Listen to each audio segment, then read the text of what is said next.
بسم اللہ الرحمن الرحیم۔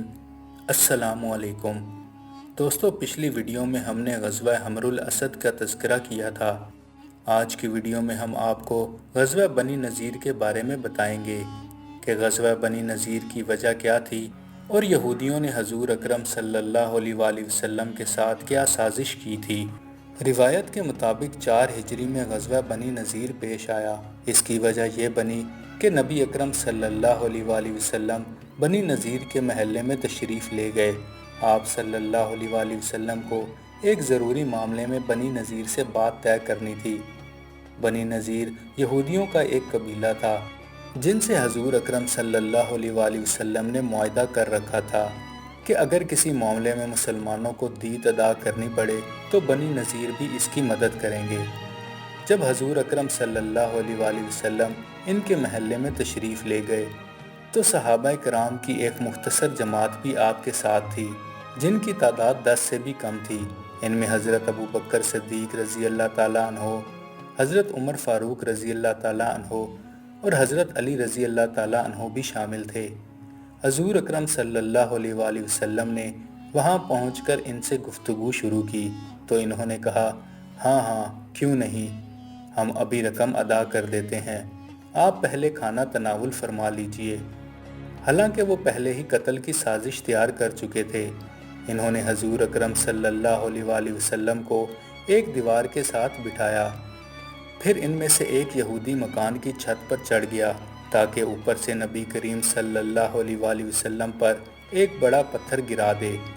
ابھی وہ ایسا کرنے ہی والا تھا کہ اللہ تعالیٰ نے حضرت جبرائیل علیہ السلام کو بھیج دیا، جنہوں نے حضور اکرم صلی اللہ علیہ وآلہ وسلم کو اس سازش سے باخبر کر دیا۔ حضور نبی اکرم صلی اللہ علیہ وآلہ وسلم فوراً وہاں سے اٹھ کر مدینہ منورہ واپس تشریف لے آئے۔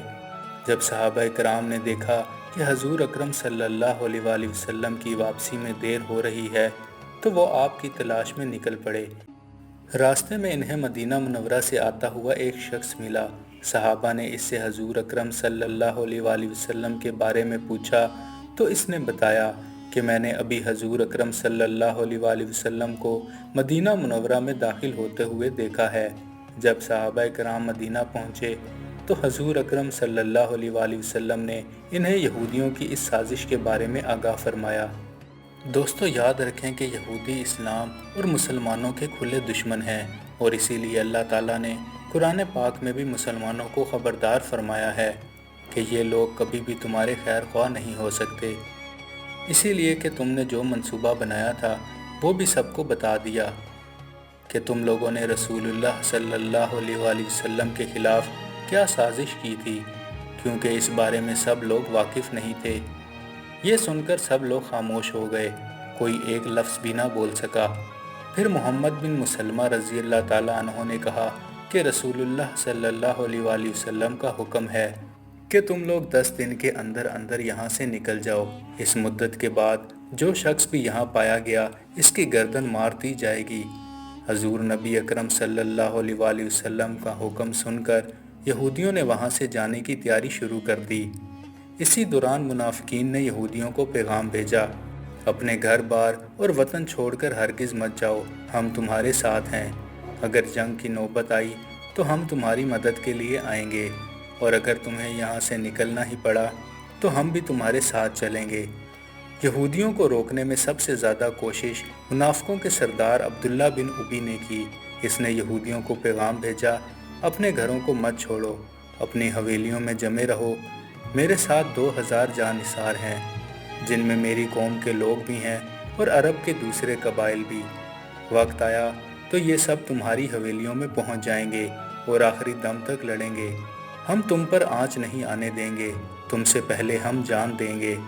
ہمارے ساتھ قبیلہ بنو قریظہ اور قبیلہ غطفان کے لوگ بھی ہیں، یہ سب تمہاری مدد کے لیے ہاتھ بڑھائیں گے۔